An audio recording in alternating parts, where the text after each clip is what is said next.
Kulmurad ağalanğam öýlerinden syklady. Kulmurad ağa bir eýýäm oýanyp howlarynyň içinde gezip ýördi. Bu wagtlar erkler eýýäm alaqta bolupdy. Kulmurad ağa howlaryny görüp oturan iki düýp erig ağacyna ona sinetdi. Tuveleme.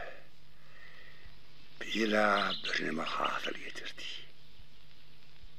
Baharımız soğurağım gelse, her ne soğuk urup bilmedi. Bil pomidorumuzun qoğu bitti. Yönü olin geçen yıl kıyalı bir sebep tapıp, uğrap yatıvermesi de yaxşıdır. Tomuz çıda ısı olanda, eriklerinin qoğurayması vardır. Ay yokla. Beli olup durmarla. Bilin erecesi yaxşı yal. Bey.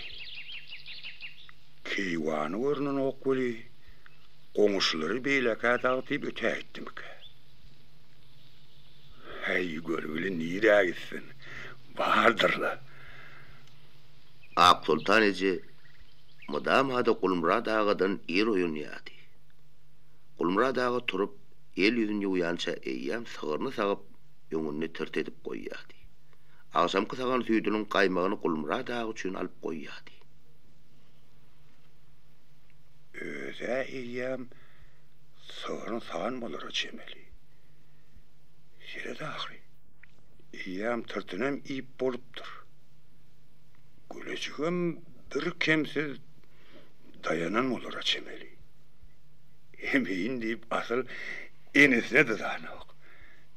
Ak Sultan ejäň basyryp goýan çaýyny agzy ýapyly duran içi gaýmakly jamyna göz düşdi.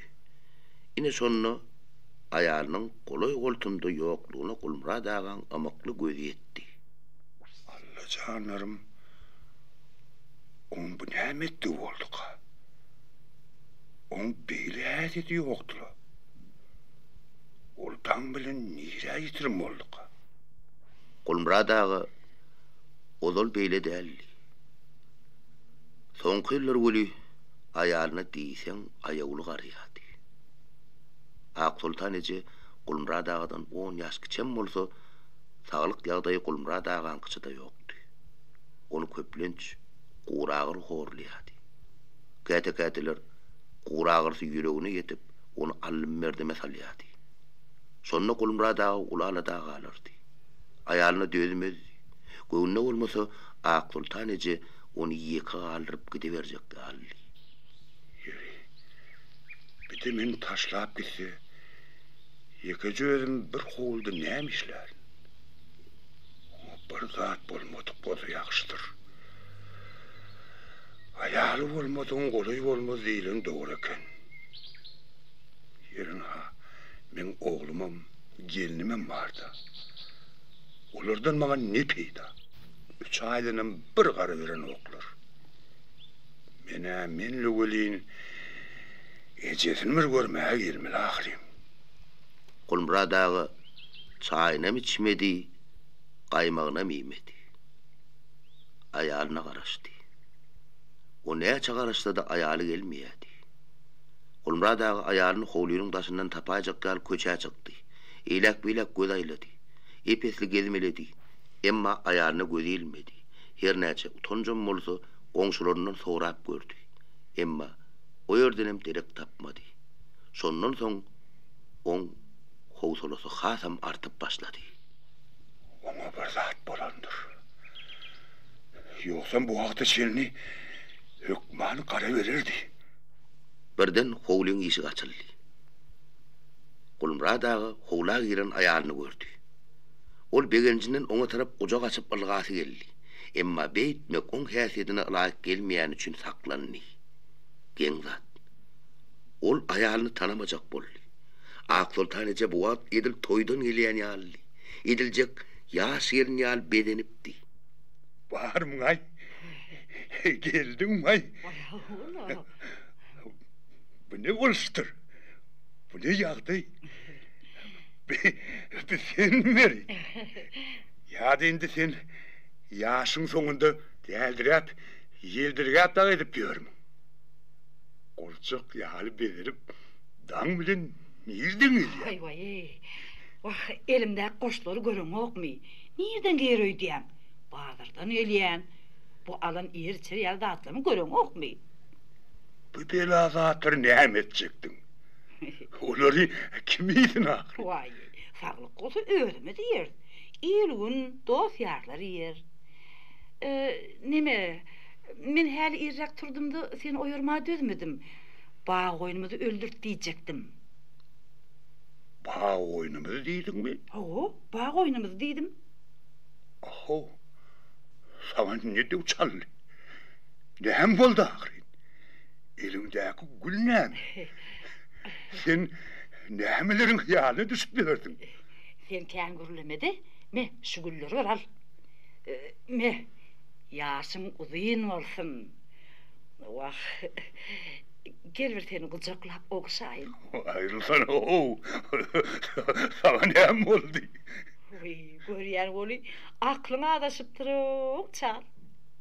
Ne hem oldu ahirin? Sen bugün 75 yaşadın ahiri. Kulmurad ağa birden ısından kaçan yalı oldu. 75 yaş, onu neyme deysenim yokuş degdi. Yoksam neyme? 75 yaş, 20 yaş değil ahir. Be, Ak Sultan, şun deydin ha? Oo, 75 deydin ha? oo da. 75 deyinin şeyli çalp geçecek ha. Yem 75 deydin ha. Hey, ölmediğe 105 mor Gulmurat. Biçime del. Sen zor ekenin Ak Sultan. Menin tek 75'i yetenlerini meydem oktum. Vay vay.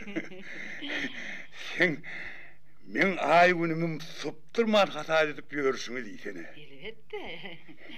Yanlış duyuşunda elin gülü yanımı elinde bir vakıtı görmeyi yaş yılın vaktin yadımıdır.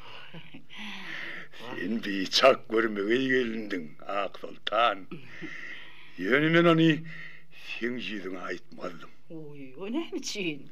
Ay, iyilerden kahvan manım durum oktum. Ana sana gerek oldu. Ay, men onu aytmasanım diyadım. Sen beni kavandan çıdı. Men seni umut görürdüm.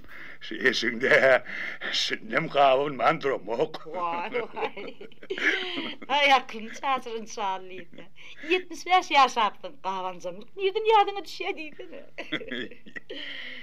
75 deydin ha.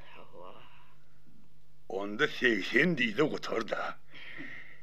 80'de yerinden kalıbilmersiniz barıp dursun.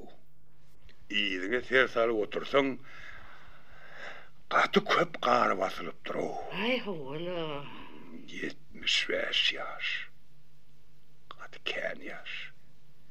Değilsen ken yaş. Kimliğin başımız dik, sağ vurgun, ayak üstünde gelip diyor. Yeni bir çeyrek asırdan 100 yaş oluyor. Onu hükman bilmeli var. Vay yoksa ne mi? Katıveller. Yeki kimir mi? Ak Sultan ece şu yerde azıcık pikirlenmeli oldu. Kulmurad ağa ayarından vakti bilen cevap alıp bilmeyen sen oturdu da pikire batıp yüzünü aşağı saldı. Ömründe sır bildirmen gelenim olsa şu yerde yekeli odunu çıdap bilmeyen zeyrenesi geldi. On dadına yine Ak Sultan ece yetişti. Uy, ne için kıyımız? Komşularımız var. Çağırıp soruları.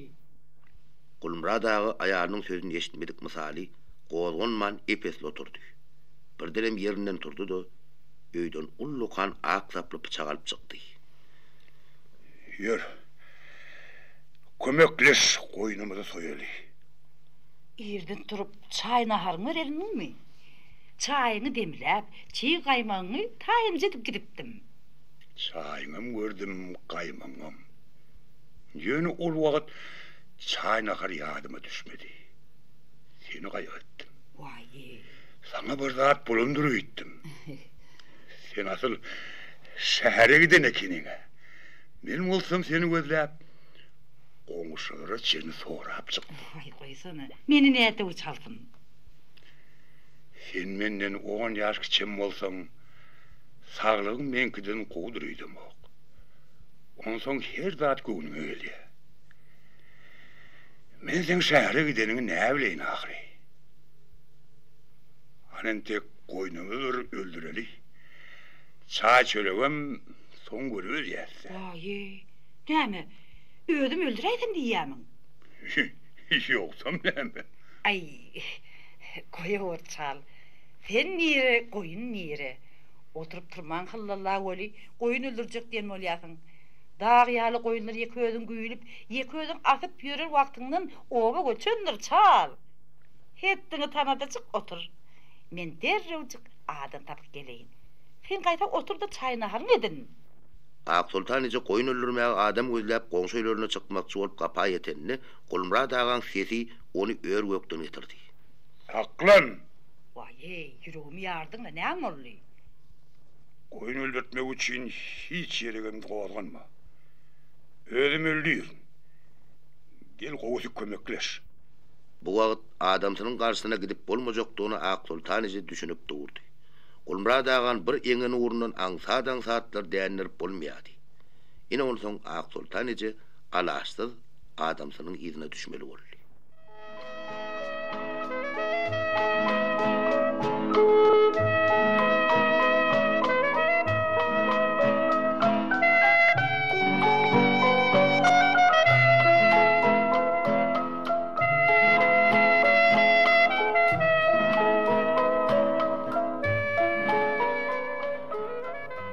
Adaga koyun öldürmek juda kıyın düştü. Ol bir wada kellesinin gızgınını koyunun damağını çalsa da çallı boli, onu soyacak bolup, asacak bolup, üleşilecek bolup, kyan horla. Köp gedek derlep, köp gedek sowady. Ak Sultan ije koyun soyup bolýança adamsynyň ýanyndan aýrylmady. Oňa ýetişibilliginden kömek berdi. Juda ýadanna bir käse azyja göýük çay içirdi. Vay vay. Qarralypdyr o Ak Sultan. Ay ýok seni hemme. Bu zatlar endi biziň çygyrymyzdan çykypdyr. Allah. Gurup kuwat galmandyr. Ýok. Bu bize başarçyk däl. Ulu söýde toğu tasir bolýyn. Bu meniň iň soň koyun öldürşümdir.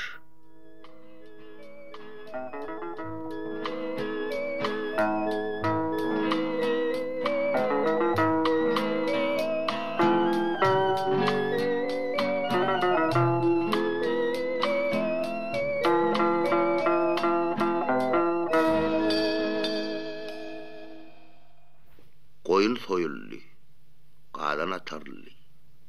Beýik dalbaryň astyna suw sepilip, geljek adamlar üçin düşök ýazylyp, ýastyklar atyldy. Goňşy gelin gyzlar kömegi geldiler. Ine şonu ýene olaň ýadyna ogullar düşdi.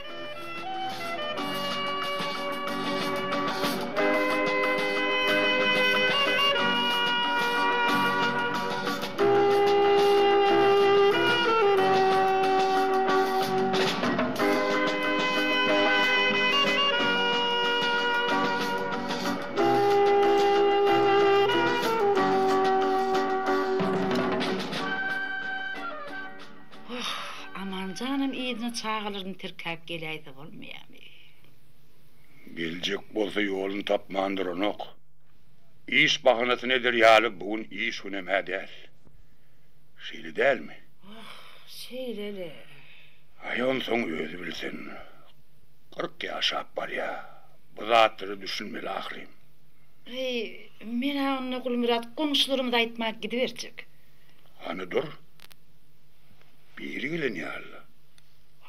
Olara birden ikem bar. Bar karşıla. Bolýa. Ak Sultan ije olary mehir bilen öýe çağırdy. Bu gelenler orta ýaşan er aýal. Ellerinde bir topur sowgat bardy.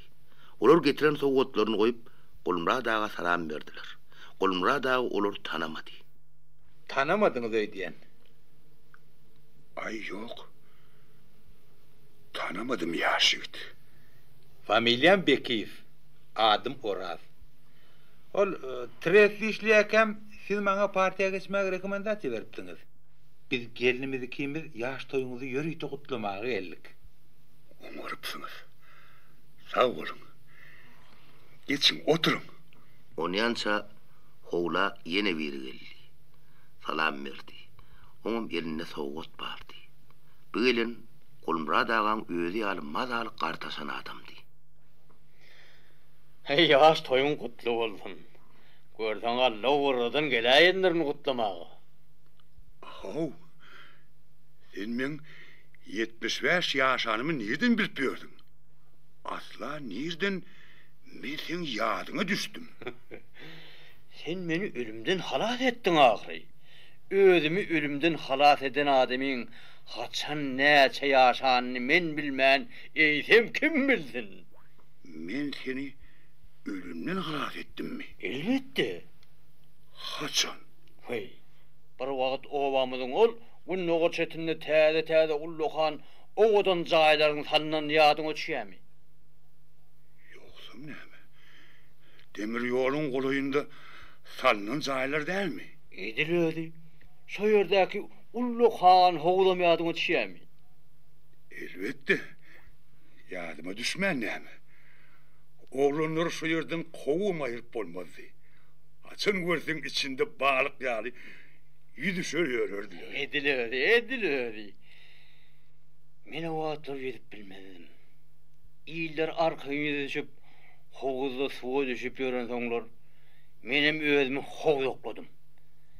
Niyetim bir wagty ýüzüp howuzyň o tarapyna geçämekçidi. Bolmady.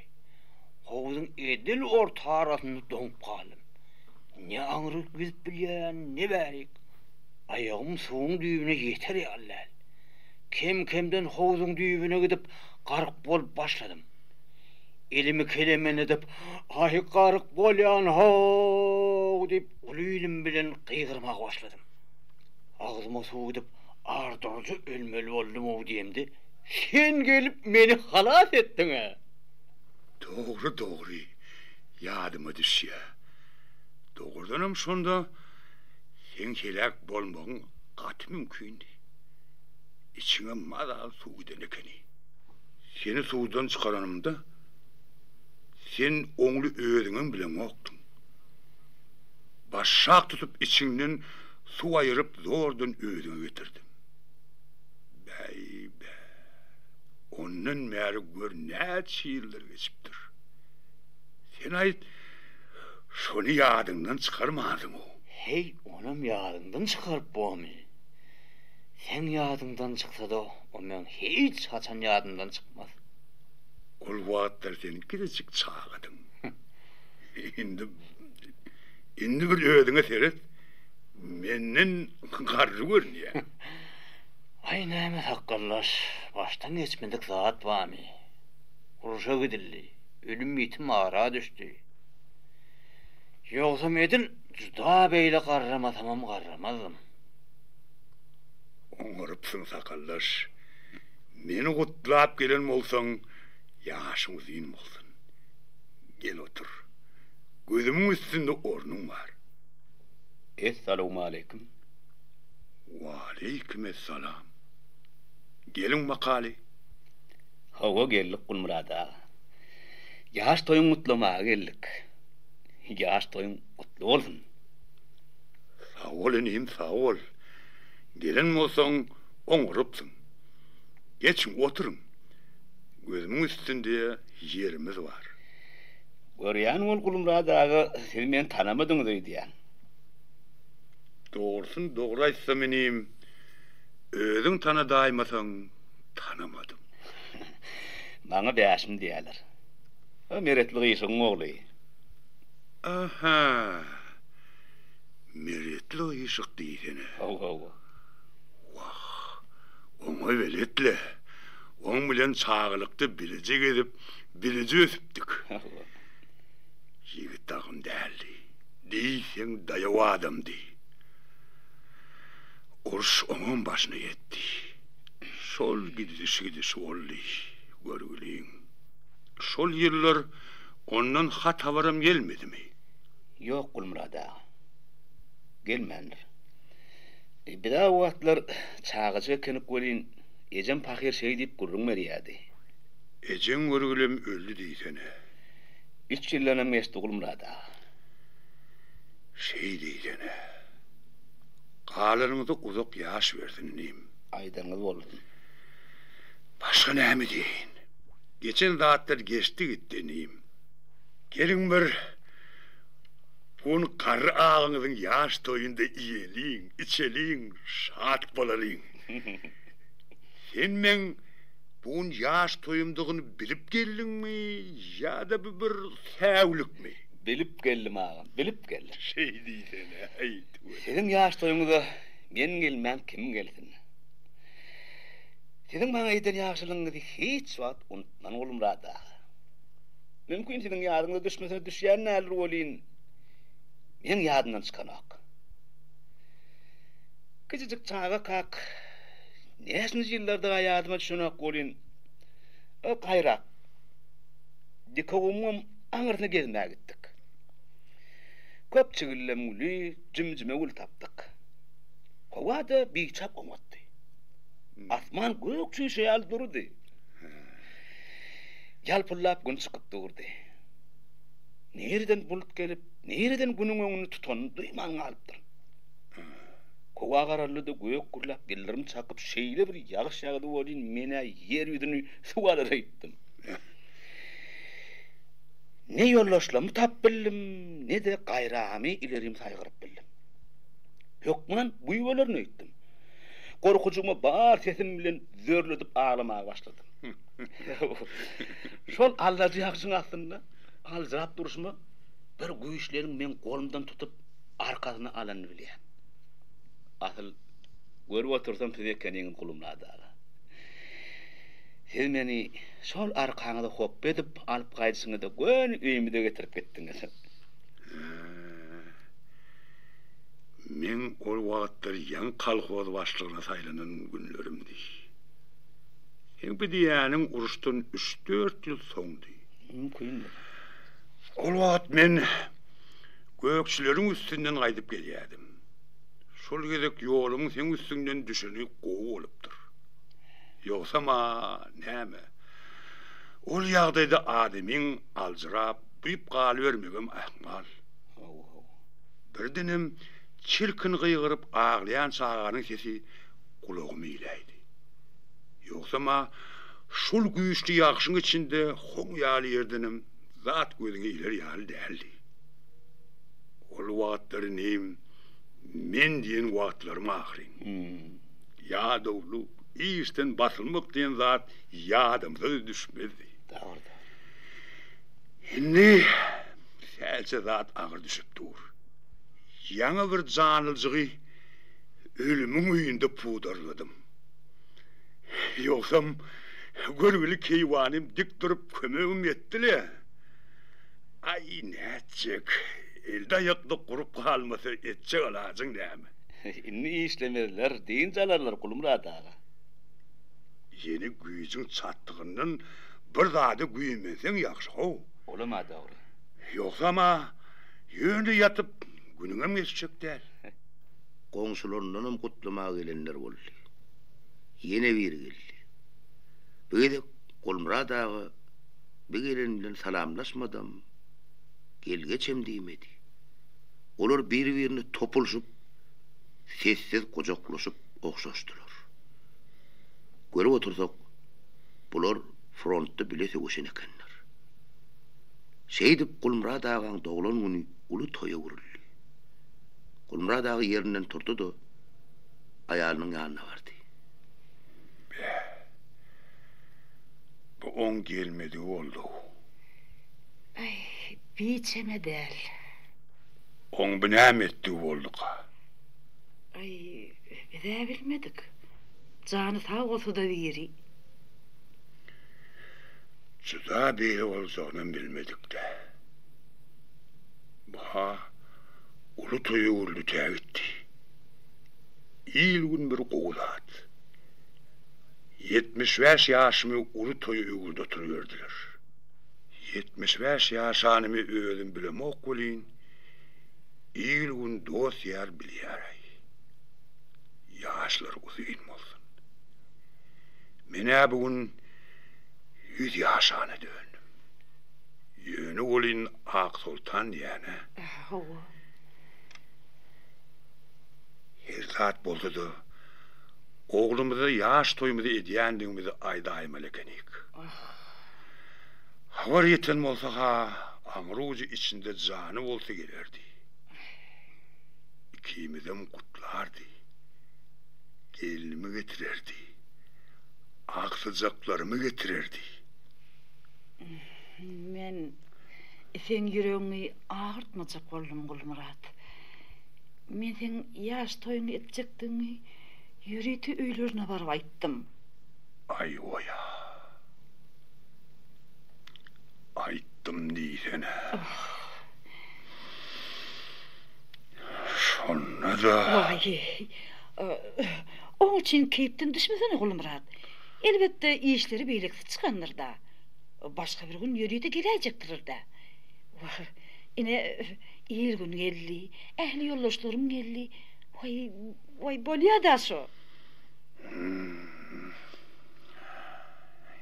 Ak Sultan ece adamsına neyce günlük berse de gözünde yaş vardı. Onu Gülmurat ağadan neyce yaşaracak bolsa da Gülmurat ağa onu duyup durdu. Gülmurat ağa da ağladı. Yönü onu oli Ak Sultan ece anladı.